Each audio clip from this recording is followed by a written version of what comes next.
from manufacturing, from automotive industry, if they can be part of it, and see that how HRs are building better teams through simple strategies for collaboration. At times, what happens is the most simplest things becomes the most complex, and while we chase and automate everything, human emotions, collaborations uh, becomes the biggest challenge. So we thought automotive should be an industry because we are today in automotive industry. We are not just collaborating with humans, but machines, signals, IoT devices, and whatnot. So today we have experts from the automotive industry, and automotive industry in India is going through a fascinating turning point. It contributes more than 7% to Indian GDP and supports millions of jobs. But the ground beneath us is shifting. The ripple effects of Trump tariff on supply chain, impact of GST on demand. We could see the big queues outside the automotive showrooms, which are unprecedented, and the focus of government at Atmanirbhar Bharat, the wave of technology disruption which is happening in EV automation, AI. These are the times which the automotive industry has never seen before. So it's in such times what really makes the difference isn't just a policy or technology; it's people. So how teams can break silos, adapt quickly, innovate together, and the ones who are able to do that are the ones who going to win this game, because technology cannot be your advantage. It cannot be your advantage because it cannot be the strategic advantage because everybody will adopt to technology. People innovation are going to be your strategic advantage. So for all our panelists, to all our audience, to this very important panel discussion. I would welcome all of you to this panel discussion, and I will start introducing our panelists for today. We have Hanuman Kengare, VP HR, Sujan Quantitech, AVS Private Limited.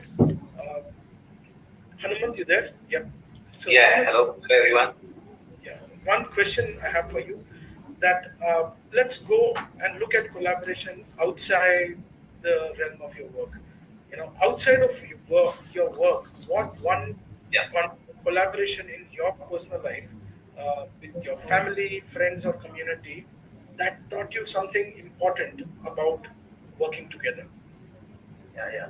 I would be happy to give very close example. I think everybody experienced that. When you get married, okay, thing changes. So then you have to collaborate with your mother and your wife.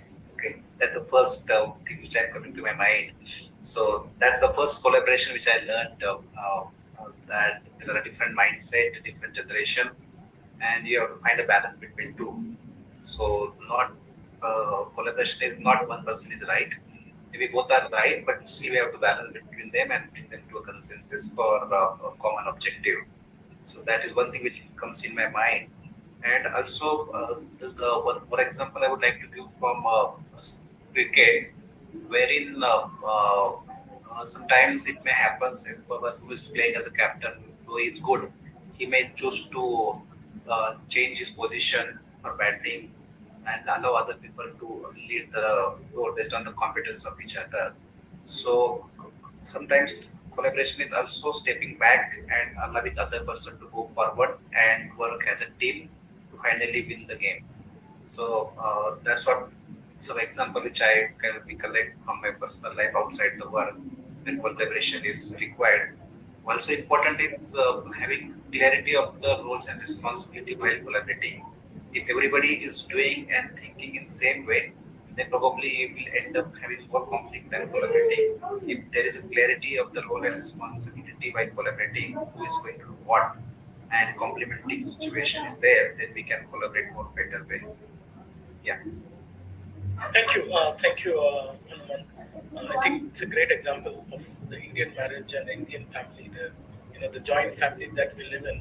It's a great example of collaboration and success. Uh, Coming to Arvind Warrior is the lead people partner and culture at Volvo. Thanks, Arvind. Thanks for joining us today. The same question to you outside of your work, one collaboration in your personal life. Well, really humble and honored to be part of this great session. Super charged, super excited. Actually, one thing is basically, I think I cannot now copy what Hanuman had said because I think telepathy is happening. So, most important thing is I feel is, according to me at least, on a very lighter note, both my wife and daughter is almost happy every weekends because I travel across because I feel, and for me collaboration is from north to south, east and west. I travel and interact with great minds whom I'm interacting in this session. So basically, minds in that sense is basically the students. Actually, let it be tech students or tech or MBA or anything. So I feel that's how I collaborate, and I ensure I'll be very selfish here in terms of my learning. So that's the collaboration for me because I believe the leaders of tomorrow, whom I'm addressing in this session, and the students whom we interact. That's how collaboration happens. Because you cannot say that you are an HR or probably you are in part of an organization. You are not. You're only going to collaborate with your so-called network of so-called HR fraternity or and probably something else. Because I think collaboration should happen in the college stream from the basics and then move up the ladder so that you can selflessly you can learn from what is happening in the ground. And I think that excites me. And for me, that is the real collaboration. Not just at the top level, but at the bottom level, so that you can make a difference or something like VIC, create a value, impact, and contribution to the whole of society. Thank you. Fantastic, Anvil. Thanks for that answer. Uh, Prachi Kelkar is from training and she's the training and talent manager at Skoda Automotive India. Uh, Prachi, I want to ask you a slightly different question. Can you share a time when collaboration failed and what lessons you carried forward from that experience? In my personal life or at organization level? Personal life, good organizations post this. Okay. Okay. So, okay, great. So, very interesting question, and I have, in fact, I would like to give a very interesting answer from my personal life. So, I'm an artist. I am a classical dancer. So, when we perform, so to tell a story effectively, you need to perform in groups, right? There has to be like solo performances. Yes, they are great. They will probably test more of my skill. But if I have to tell a story, then I think the performances is something that helps. So one misstep, one wrong hand gone in wrong direction, and the whole aesthetics of the entire performance goes down the drain. Okay, so that is my experience. So however perfect or great I might be doing, and I might be proud that oh, I did not make a single mistake. But if I'm not in sync with the whole group, if I'm not collaborating well there with my group, even throughout the practice sessions, and then I think it will show in the performance that we do on stage. So that's the example I wanted to share. So both success and failure stories I have from my stage performances where uh, I had to uh, go to right and instead I went to left, or I had to actually show a lot of anger on my face, but it looked like I'm sad.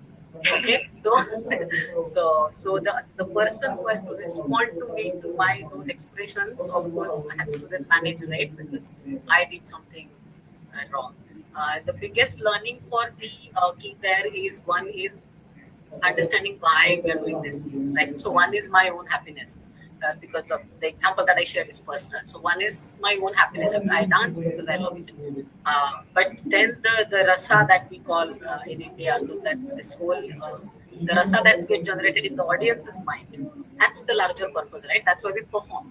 Otherwise, I can just dance in my own room as well. But the reason we perform is because we want to transfer that happiness, that rasa to the audience. So if I don't understand that purpose and I'm focusing only on how nice I am looking and if I am doing my job perfectly, then it's not going to help. So that's my key learning from this whole example that I just shared. Thanks, Prachi. Thanks for that artistic, answer and bringing a different context to this. And thanks for your presence at the panel discussion. We have Avni Bhatnagar. Avni heads learning and development at Regenesis Corporate Education India. So, Avni, the same question goes to you. What one collaboration that didn't go as planned, and how did it change the way you see it, and what is the learning out of it? So, good evening, everyone, and thank you so much, Viju, for that question. I have a very simple, my lens is very simple. I see collaboration neither as an event nor as a tool. And since you've asked to share a time when this did not really work, is from a large manufacturing client that I worked with.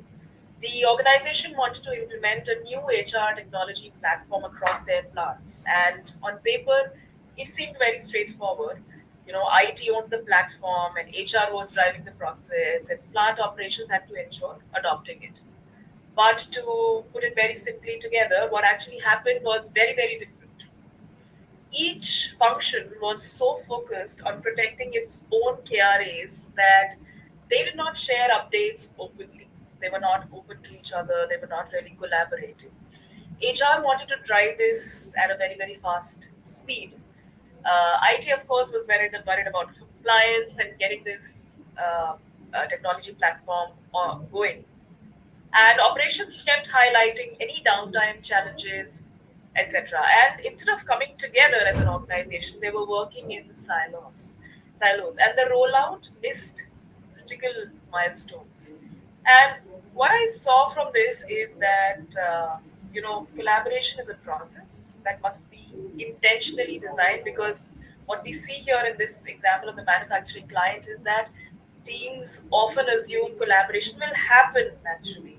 But unless you create mechanisms like a shared purpose, the vision of one team, clearly defined decision rights, transparent communication, this doesn't really happen. So yes, that is my example. Thanks, Avni, and thanks for accepting to be part of this webinar. Uh, Now we have the round where I would ask questions uh, in one question to each individual, and you can go back to your work, your best practices at your work, and somewhere if we can relate that. So the question goes to Arvind. Arvind, what's the biggest change you have seen in how employees want to collaborate today? Because a lot have changed. I'm very sure that if you could just go back from the days you and me start, and how we used to collaborate in those days, and today you see a different workforce there. How do they collaborate? How do they want to collaborate? If you can just throw some light on that.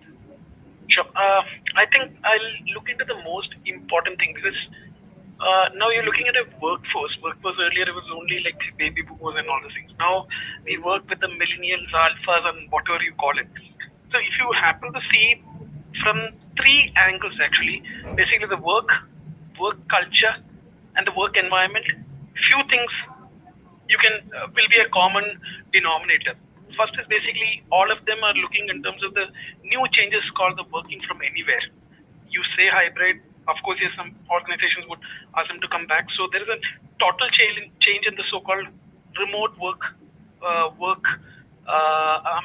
remote work revolution kind of thing. Wherein working from anywhere to working from somewhere, everything is changing at this piece of this one.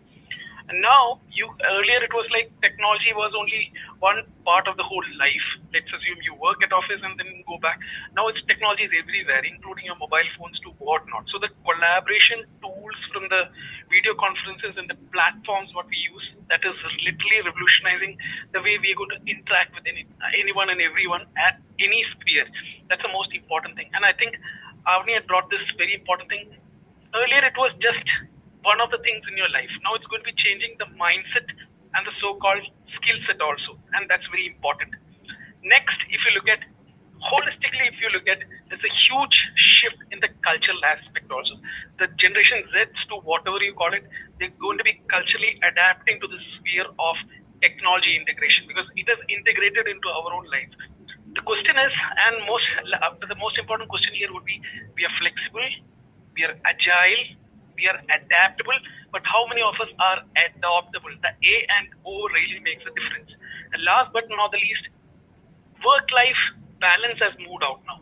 It's called work-life integration. How do you integrate all these spheres? So again, if I have to reinforce, it's a remote work revolution which is happening. wherein the whole changes from the hybrid to working from anywhere. It was working from home, but then it's working from anywhere.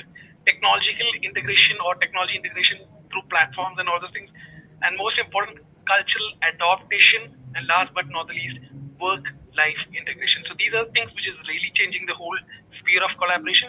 And most important thing is, these things are very important because at the end, all the employees in your organization should feel BUCA, valued, understood, cared, and acknowledged. That's what the generation behind and the generation forward would definitely look up to BUCA, valued, understood, and cared, and acknowledged. Most important, we are no more looking only for the knowledge piece, we are looking for the skill piece.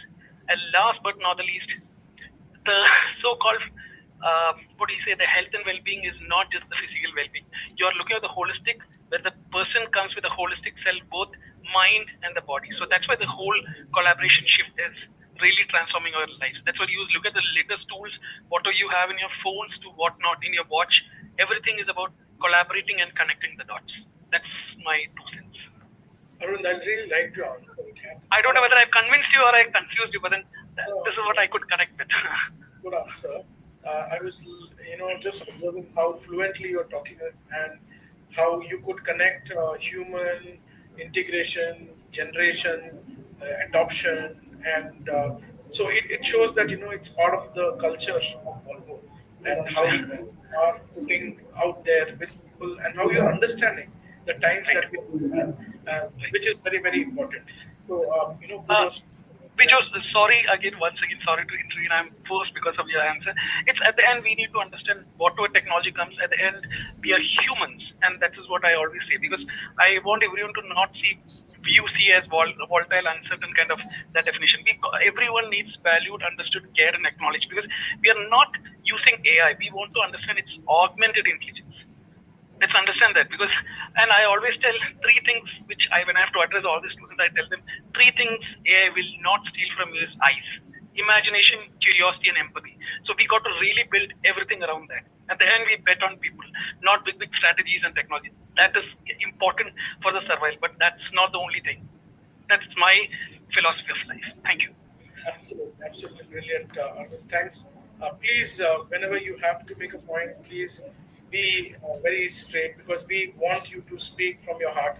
We want you to share your experiences, and this is where you give back to not just to people whom you are working with, but to a larger, society.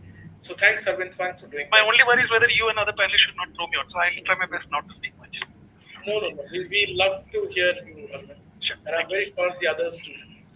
Prachi, the next question goes to you. From your training and talent programs, what one initiative that really brought people together? I'm sure that one program would be there or something you would have done and you would have seen that it's gone beyond your hand. Just people collaborated and made it beautiful. Yes, so I would in fact share 2 examples. So one is about the talent programs itself. So we have these talent journey programs. So we introduced so mentoring is not new, okay, but we introduced mentoring for the talent journey participants. And the basic rule we kept is it has to be cross-functional. So if say I'm from HR and I'm going through this talent journey, then my mentor cannot be from HR and not necessarily a female. So my mentor would be somebody from production and so on and so forth. So everybody, so a production guy will get somebody from quality, a maintenance guy will get somebody from logistics, so okay, etc. And this has worked beautifully for past 3 years in the organization. 2 benefits. One is skill building is happening anyway. But along with that skill building, because the mentors are cross-functional, this whole empathy gets built. The networks are also built. Because now suddenly I understand, sitting here in my HR office, I'm thinking, oh great, they just, I mean, in production, for example, what is he has to do? There are, these employees who are doing that. He's just taking decisions or whatever. Or a sales guy, he has to just sell, but what goes in that, so build understanding that from the other perspective and also getting the guidance from somebody who is not from my area, and then it gives me a different perspective. And then if eventually when there are cross-functional projects that happen, then because these relationships are built between the senior guys who are the mentors and the talent people, now those cross-functional projects happen faster and better, because they want to do it now, because they are not like, oh, this is not my area. They are no more, not interested. They are curious now because of this. So I think mentorship program is something that has worked really beautifully. Another thing is, which is the regular R&R that we do, the rewards and recognition. But as part of that, the beauty that we have is we have some director level awards. So we have different divisions, and then there are directors club award, we call it. And what happens is there is a high tea where we invite all these winners throughout the year with their families, and they actually get to meet the director. Now that kind of a collaboration, and where it's not only, say for example, you are my director, so I meet you, I introduce my family to you, but then there are other directors also whom I get to meet, because we are all on that same floor in that same hall or whatever. So I think that's another very I think beautiful initiative that has worked and sustained, rather, I would say. People look forward to it, that what is that one project that I can do that will add value not only to the organization but help me win that award, so that I get to be with on the ITE program. So Yeah, Prachi, fantastic. Just to add to what Arvind said, also that work-life balance, right? So the programs like what you just said, where you bring R&R, you bring the family, you just take the man away or the woman away from the family, but you need to give that sense of care and achievement to the family also, where yes, family sees the work. So I think the correct. lines blurred, and it's a very good example of how do you bring life to work, and how Yes, do you collaborate with the families, and families see that how companies are doing and how people are human, and what they are working. So I think it's a great example. Mentorship is something which we also work at Regenus, where we feel that coaching is probably needs more attention overall in India. Um, we think coaching mentorship is a part of our cultures, the Indian culture, and we feel that it should be more explored in the corporate world. corporate world. I agree. I agree. Yes. Hanuman, the next question is to you. In manufacturing, why has collaboration become more critical than the last 5 years? Why do you think this change is coming? When people, as our panelists say that they can work from anywhere, they don't need to meet people, they don't need to see each other. They can The work can still happen. In fact, we are going to a place where agentic AI is coming, and you don't care that your work is getting done. You don't even need people. So why do you think collaboration is at the all-time high? Yeah, I think in manufacturing, especially in automotive, uh, collaboration was always required. It was more complex earlier, but in last 5 years after post-COVID, there are three different changes has occurred. One is uh, uh, one is the diversity. Now we have a multiple generation working together. We have some baby boomers sitting in management positions. There is Generation X, there is Millennial, and there is Gen Z also. So their working style, their like way of thinking is entirely different, and hence the collaboration becomes very very vital to have a common understanding and bring these people to common platform. Second thing, I feel with the change of AI, Industry 4.0, and rapidly changing technology, people have to keep learning and adapting new and new things. And what is important is to have good collaboration to handle this change and transition. So everybody has to continuously evolve and also collaborate with each other, understand each other, respect each other to go through this transition smoothly. And third thing, I would say the supply chain disruptions, which is happening across the globe because of different tariff policies and different foreign policies by different governments. So if any of the link is weak, the entire supply chain goes for a toss. So you have in automotive, you have tier one supplier, you have tier two suppliers. Some of the material is coming from China, some of the material is coming from US, and there are different parts of the country also material is delivered. And anywhere in the supply chain there is a disruption, the entire production or creation goes for a toss, and there's a lot of effort people have to take to come together and resolve that issue. So primarily, I feel these are the three things which is changing in our manufacturing industry, and for which the collaboration becomes more and more mandatory and required. Uh, yeah, in my organization particularly, what we did is promote collaboration. We have made collaboration as a part of our culture.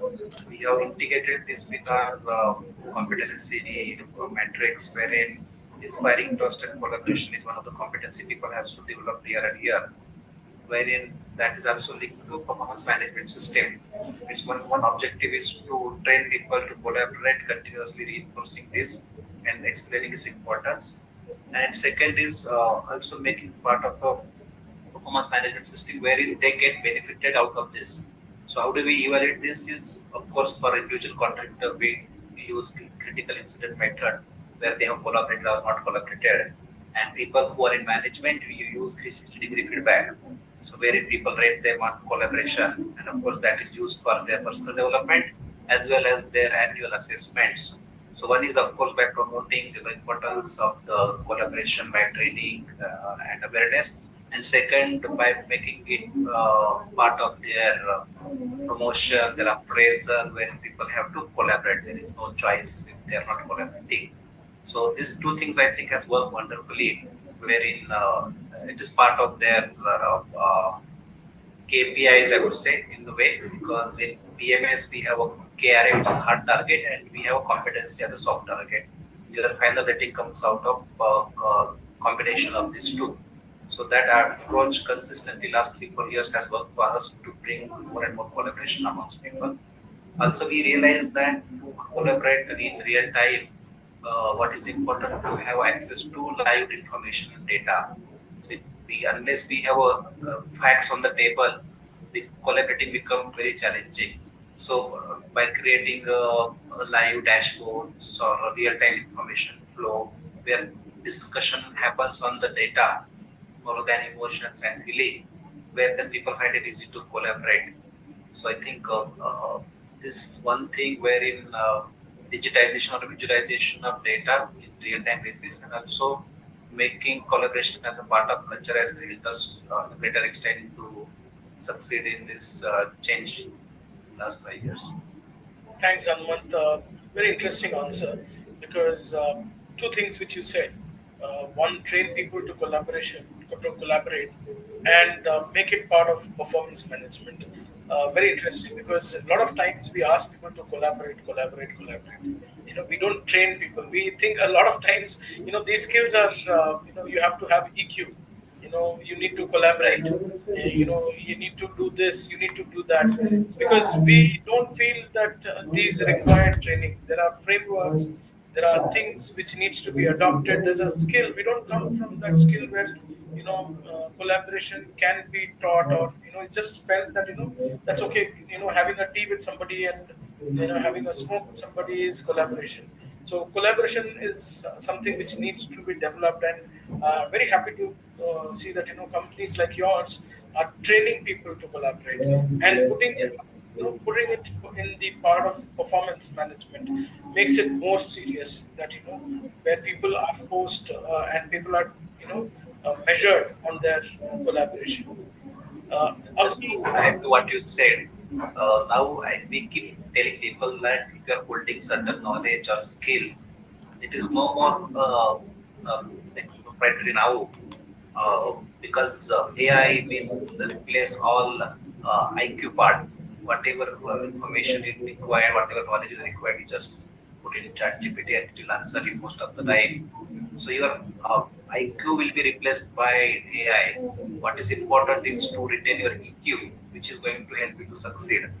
And collaboration is nothing but stepping back, coming forward, having good listening skill, respecting each other views, and still collaborating for a common cause. That is very, very important. So that we continuously keep reinforcing with our people. absolutely. As I said, I think, may I add something? Sorry. please, Yes, please, sorry. Sorry. Yeah, sorry, Hanuman and Viju both. Okay, so just to add and to connect to what Hanuman said just now, and I think Apni also said in her while she was introducing her herself that collaboration, we cannot really assume that it will happen automatically.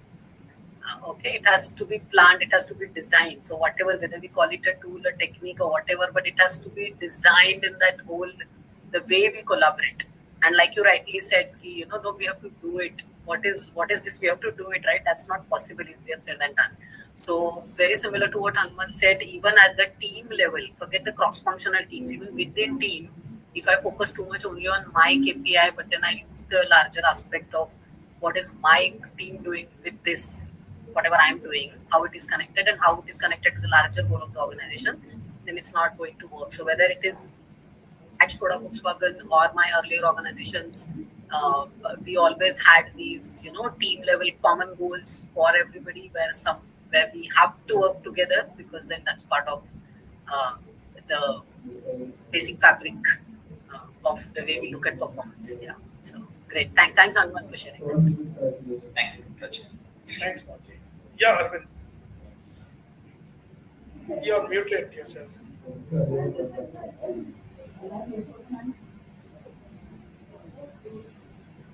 Sorry, looks like I'm the only person who's speaking a lot, so but I'll try my best to control. But since Hanuman and Prachi said I couldn't resist, I think I'll again steal what Avni rightly said, because see, I've just posted one important book, because we have been speaking, I think EQ has been said, SQ has been said. Now collaborative quotient is basically a mindset, and it really requires all my leaders who are part of this session or who are literally listening to this session. The question to all of us is basically, how effective is our communication? Because at the end, networking and relationship skills are something, because even if you look at the World Economic Forum, fourth or fifth is again people skills, your so-called collaborative and the communication skills. So I think this is not going to be changed. I mean, this will never change also. Even if you look at 26, 27, you will have AI skills coming in the top, but then still people will say that, again, collaboration with machines, collaborate with teams, collaborate with teams of teams. So as and when you go up your ladder, the so-called leadership journey, it's again, first and foremost, you got to collaborate with yourself, number one, then with other people and with teams. And now, first thing is you have to collaborate with machines, otherwise it will start beating you also. So it's a spectrum of things, because I think collaborative intelligence is going to be the next level of intelligence which we should learn, adapt and adopt also. Sorry, now I'll stop my, Collaborative intelligence is something very interesting. It's a very interesting word. I stole it from Hanumant and Prachi also, because they were saying about the quotient part, emotional quotient part, so I couldn't resist. Because that's going to be an intelligence by itself. Yeah, collaborative intelligence. I think we are talking about something. It's a very, not bookish, but what is happening on the ground and how we see change. And this is big. We are the biggest. The experiments are all done on us. We are the generation which have gone through this whole journey of from analog to AI, right? The agentic AI, and probably next 10 years, we don't know what's holds for us. The future will be experimenting on this actually. So we are the guinea pig, so there is no other choice. Okay, thanks, everybody. Avni, Just to add what Anil said, like AI is nothing but it's a reflection of our thoughts and like whatever we ask AI, it is getting trained. And when whatever we are sharing in different platforms, AI is capturing everything and learning by itself because of its cognitive ability. And eventually, like I think, as we rightly said, we are being tested by AI, and we are in fact training AI for becoming more and more powerful. Absolutely, and that by itself is collaborative intelligence. How do you collaborate the teams and the so-called systems and the machines to make it understand, learn, unlearn, and relearn also. Avni, the question is to you. You have been working in various industries, and we're working with solving a lot of client problems. So, working across industries, what collaboration practices have you seen consistently delivering results?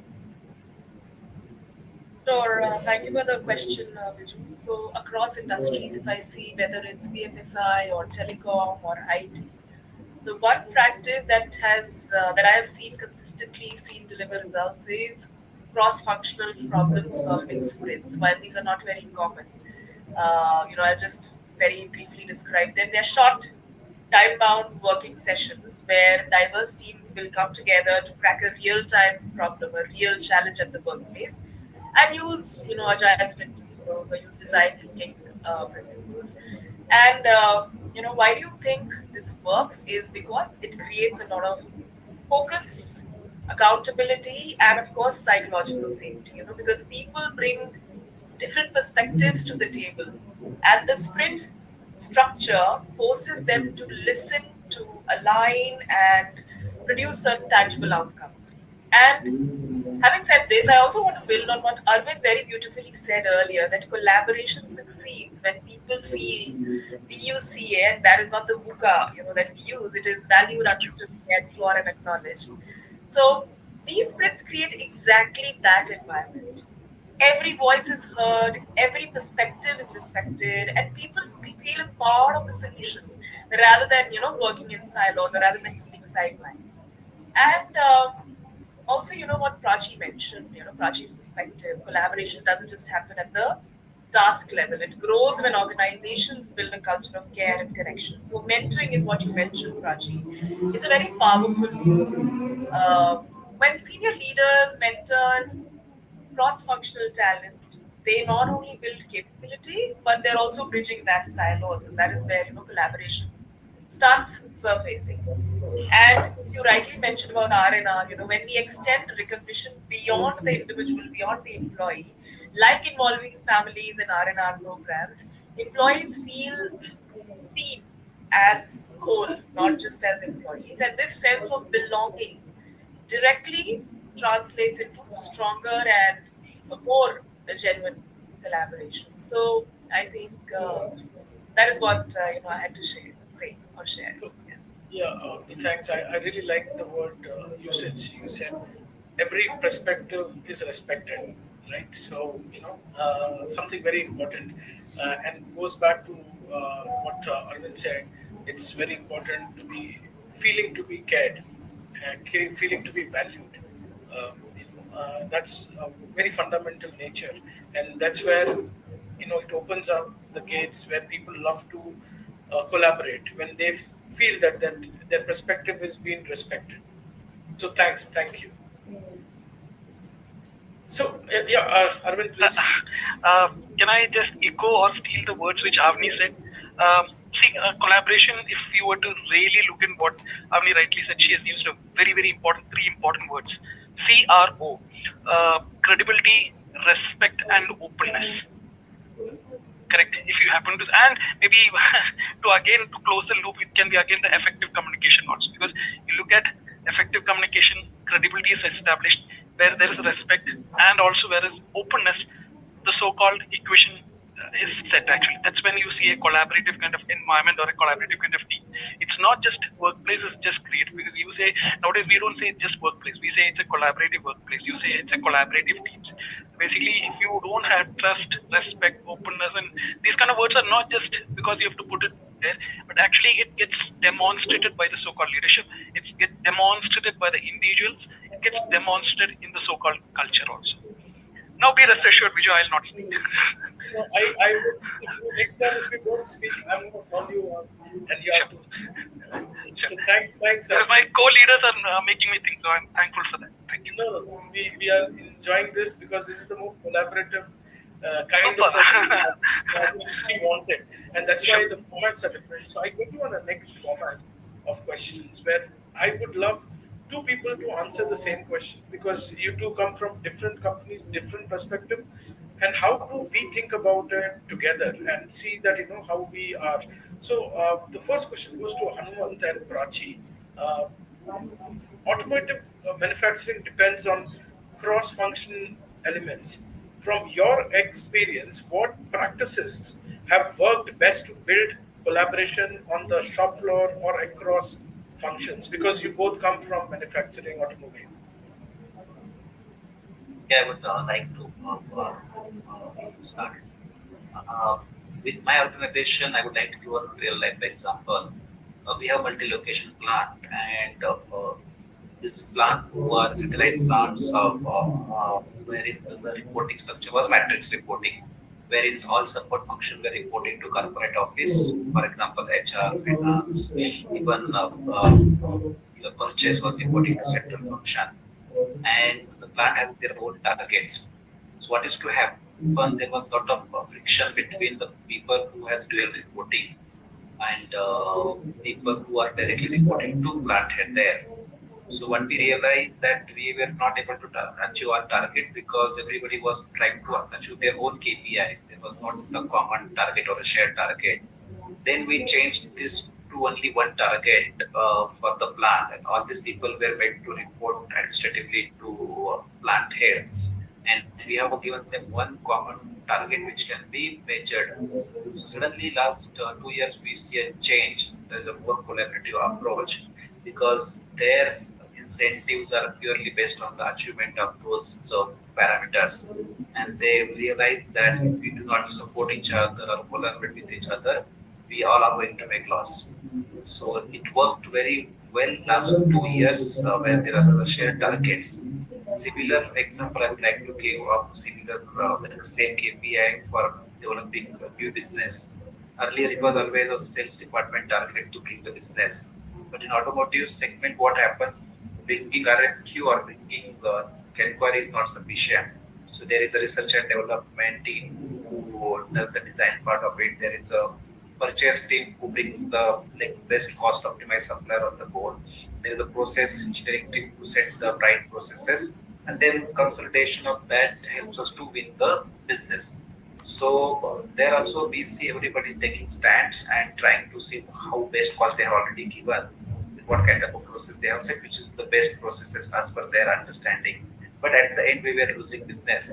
Then we analyzed and found that everybody has a separate conflicting target. So then we made bringing business as a one target for all these different stakeholders. So now we see more collaborative approach between them. Of course, we have given weightage, different weightages to each of them, wherein they come together and they debate a lot and try to find out a common path wherein we do not lose the business. So it has really helped us to improve our winning margins. And even if we are losing, there is the reflection what went wrong and where we need to improve. Because ultimately, all four these functions have to work collaboratively to succeed. There are two examples from manufacturing. And of course, at shop floor, be it quality, production, SCM, it all has to work in sync. So there, of course, collaboration is more very required. And then we try to go with facts and figures, making people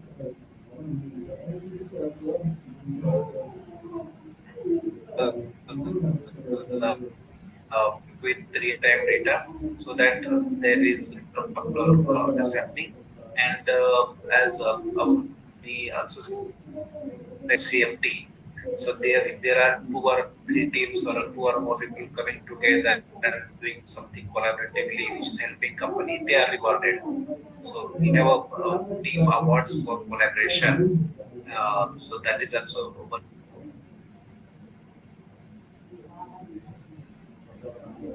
I think Hanumant has got disconnected. Prachi, if you can contribute to the answer. Yes, I will. One is very similar to what Hanuman was actually sharing. So, having these common objectives, common goals, which is non-negotiable, but then building a setup where there are these quick uh, 5 minutes, 10 minutes kind of stand-up meetings between the CFT, so that they just basically surface or they basically share the key issues that we need to work on for that day. And as far as those projects or those common goals are concerned, everybody has the same priority at least for that day for that project. So that's one part addition to what Hanuman was saying. And as a talent and training academy, there is a different thing that we do on purpose is arrange workshops not for collaboration but for conflict resolution, and arrange these workshops with CFT again on purpose. So while there are these customized programs where say which you may come to me saying, Prachi, my particular team needs to be more strategic, and therefore can you please arrange a strategic mindset workshop? That I'll do for you anyway. But then along with what are those teams that you work with? So we will actually offer these conflict resolution or the CFT programs basically happening, so that they all come together, they understand each other's pain points, and through simulations or role plays basically, they actually, so if you are from production, you will not play the guy in that role play who is from production. You will, play somebody else just to understand, because you will automatically think, say, as a quality person or as a maintenance person. And then that's one thing that we do, and which is working quite well as well. And apart out of, I mean, if I move, because organization is not standalone, it's not, organization also is not working in silos, right? It is working in an environment. So we have suppliers, we have vendors, we have these academic partnerships that are there. So, and I think which is the conflict probably all of us who have studied HR has also gone through, that we study something theoretically, but we really don't know how it is implemented in practice in the organization. So then we have this industry academia partnership where we have a great program run by Academy for mechatronics students. So they have their colleges, they graduate from those colleges, but for full 3 years they work with us, and then they work on projects. So where last year 2024 we gave them an opportunity to work on to build a car actually.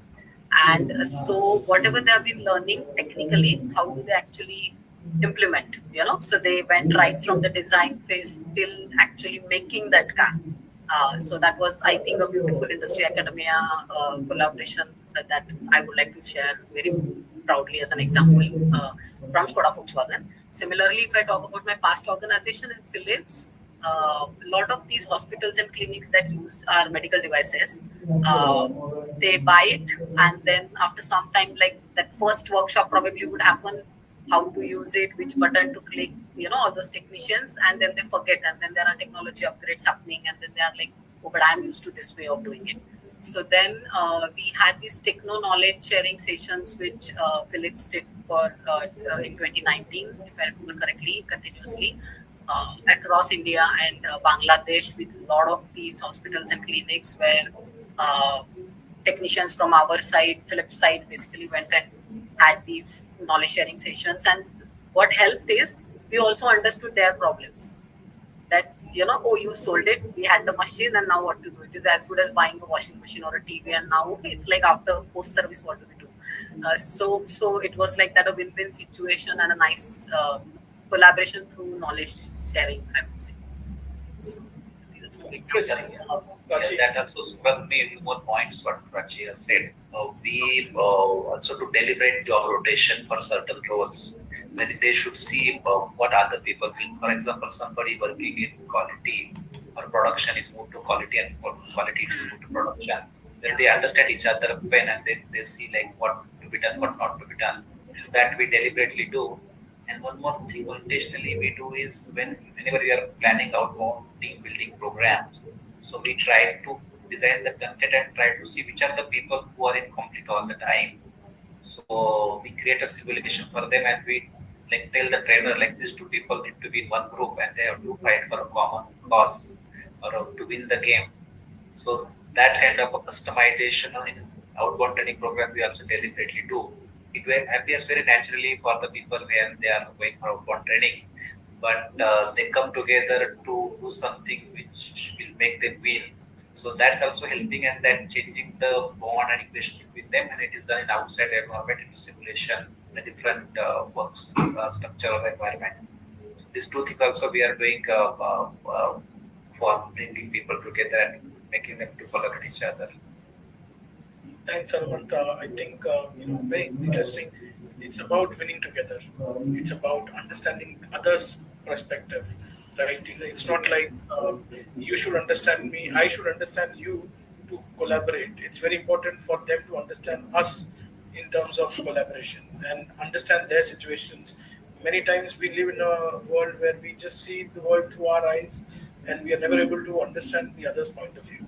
So thanks for bringing that very practical aspects of how companies are looking at coming and working together, building those processes, those route, those maps, so that when somebody goes through those routes, the collaboration becomes an integral part of their work life.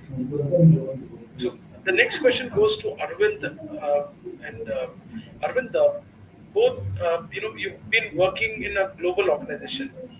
How do you keep collaboration alive across geography, time zones, cultural differences, and if you can share some best practices?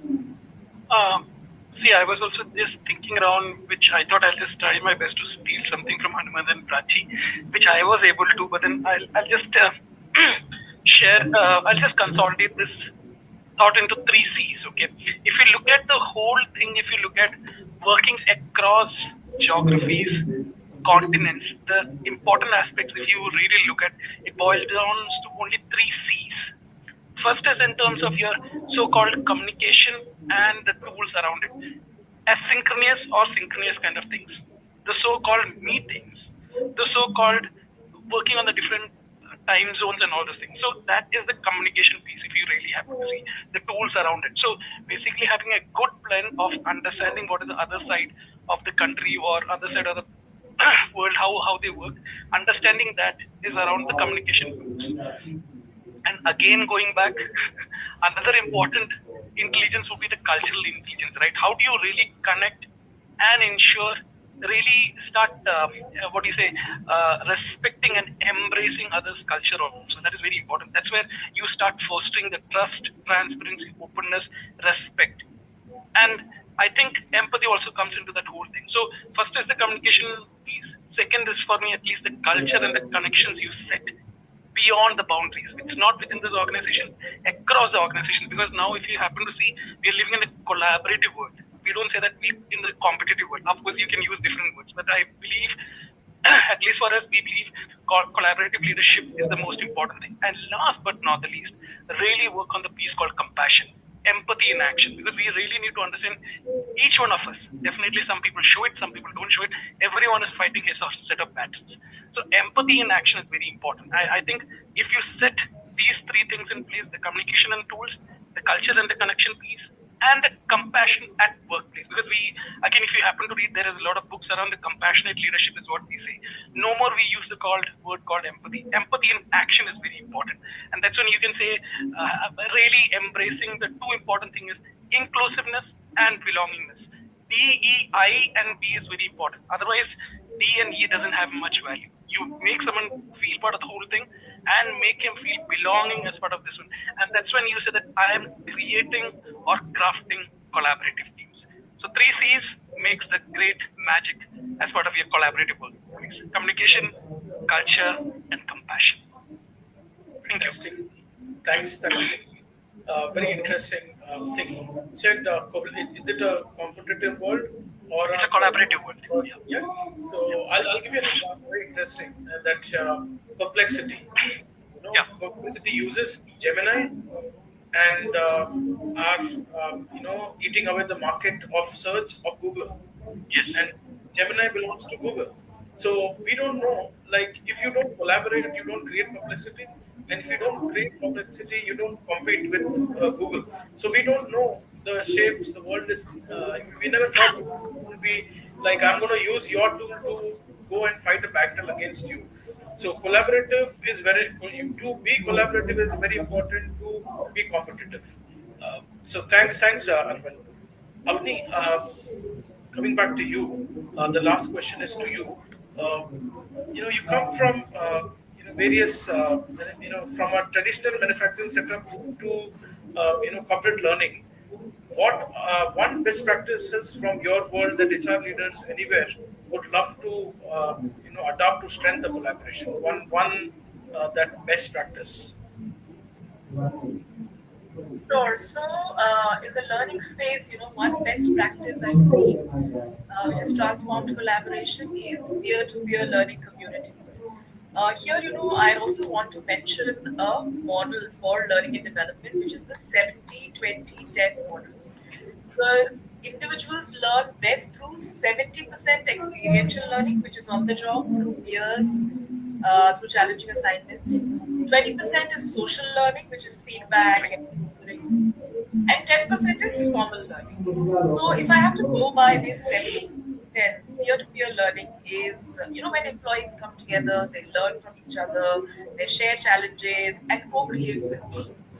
So if we create peer circles across different groups, that is when, we are able to bring in that. This is what makes collaboration sustainable, is what I want to say. It is practiced in safe spaces before it becomes a second nature at home. I would also like to sort of link this to what Prachi said, that Prachi, you mentioned about 5 to 10 minute stand-up meetings.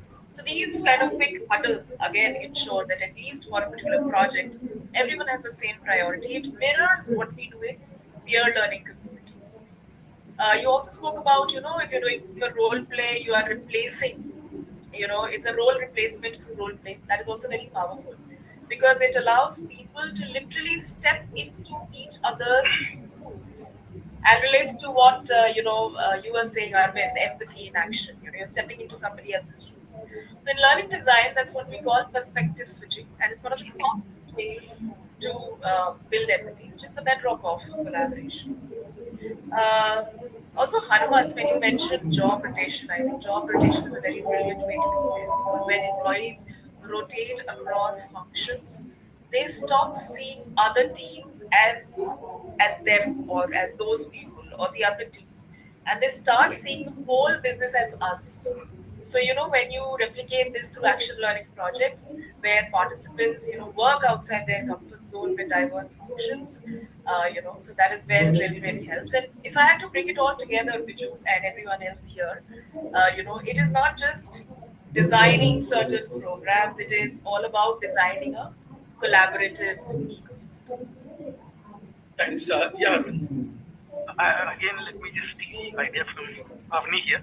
Actually, perspective is a function of SGA, perspective seeking, gathering, and assimilating. Right?